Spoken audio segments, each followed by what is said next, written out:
Hello, good evening. I don't mind telling you that I have misplaced my pipe and tobacco. And I was honestly hoping, this is the last place I'm looking, I was hoping that this would be where they're sitting, and they're not. And the only person who possibly could know at this point, my wife, is not here. So, that's how this evening has gone. I have no idea where it is. Okay.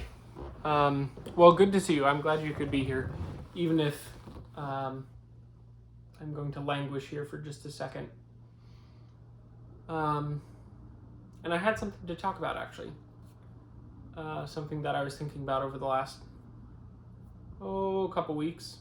And I thought you might be interested to hear it. Enough pity.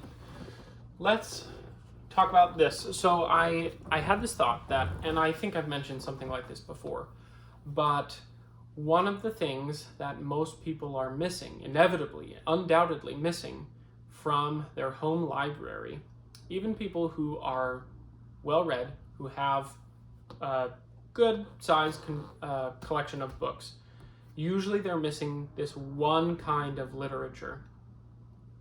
And it's some kind of short form literature. And by that I mean something that you could pick up and read and get enjoyment out of in 5-10 minutes and be able to read something completely. Usually this takes the form of poetry. And so, I have a shelf of at least a shelf of poetry. But it takes the shape of other things, short stories.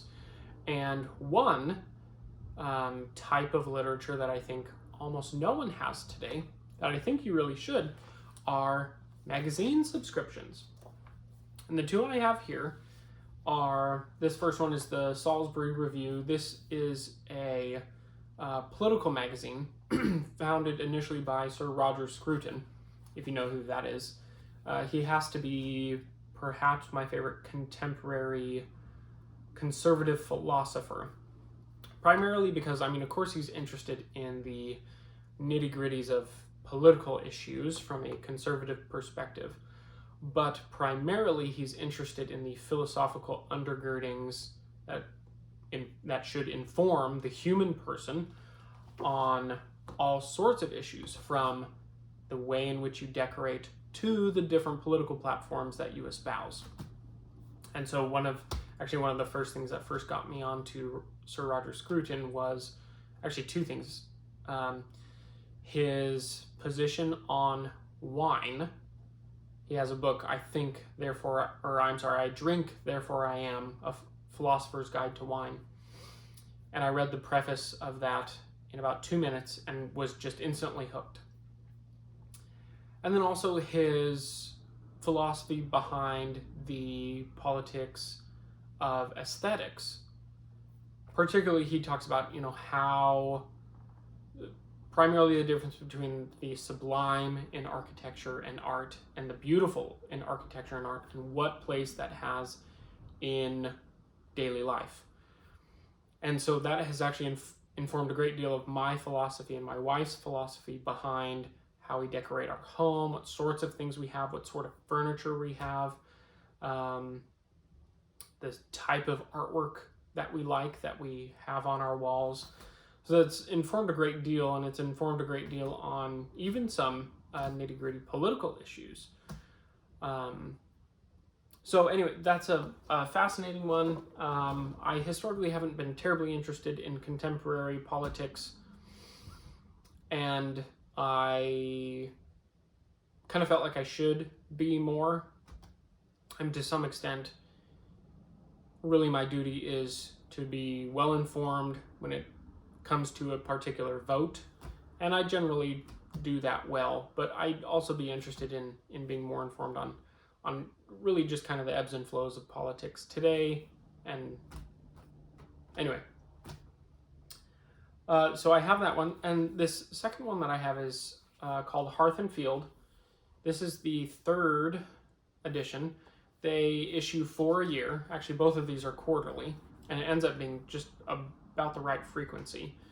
But this one is interesting because they do it based on seasons. So this is the spring edition from earlier this year. I'm actually anticipating any time now. The summer edition. And this has all sorts of things. The other one, my Salisbury review, is really for me. This one was actually introduced to me by my wife. And this actually has a really diverse offering. It has recipes, it has articles, it has really great artwork. The quality of the pictures is really top notch. I mean, they're clear as could be. The artwork selection by the editors is superb.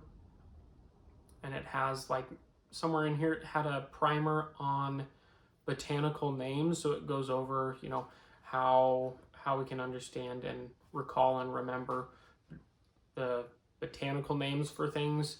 You know, like for a beet is Beta vulgaris. And then it has, you know, something on, it's got an article on, you know, how to clean your house in an efficient way. And then right after that it says, you know, okay, well, here's a cocktail from some of the things you might have been doing with food prep and that sort of thing that you can make with scraps. So it's very practical. It's really made for someone who enjoys being in and around their home and baking and gardening and things like that. It's all very human endeavors. There's an article in here. Of course, I usually find a lot of joy and value in the articles in here. But there was one in here that I just read that I think buttresses the argument that I have based upon my recommendation to have short form literature. So I actually started getting these subscriptions because I'm trying to do less on my phone. For a long time growing up, I always had some kind of magazine subscription. At a couple different points, I had a couple subscriptions. And of course, over time, you get older and you get an iPhone and all that sort of thing.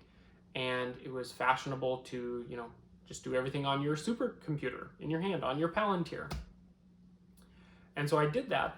And recently, it's been a pain and something that I've been trying to use my phone as a productivity device. And so I use it for work and for communication, but I try not to use it too much at home. And sometimes that works, sometimes it doesn't. But one of the things I noticed is after a long day or once the boys go to bed, it's really easy to plop yourself down and pull your phone out or turn the TV on. And my wife and I have made a concerted effort to not do that. And so one of the things that I found that I constantly kind of want is something that I could pick up either tactile or I could read that would be short. It wouldn't be a big commitment. I could do it for 10-15 minutes and then move on with my evening. Just kind of decompress for a couple minutes and then move on.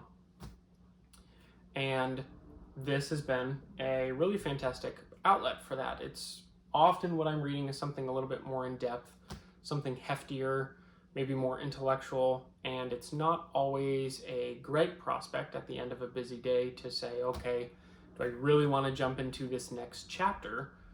Because then I'm probably not going to finish it, and I don't want to break my train of thought, and I don't want to have to go back and reread anything. And so having something short like this article is 2 pages, front and back pages. Having something like this has been really invaluable in just being able to sit down quietly and just pick something up and read it for a few minutes and then get up and finish the dishes or go out and water the plants. So I really encourage you, if you consider yourself well-read, if you like to think that you have a nice home library, one excellent addition that is relatively inexpensive is a subscription of some kind. And I really do recommend this Hearth and Field. It's huge. So there's plenty of material in here. and the quality. They really have not spared any expense on the quality on this. Just visually, it's very nice. So anyway, all that to say, this article that I was reading, I was happy to find out buttressed the argument I just made. And this is from Samuel Johnson's A Meditation on the Spring.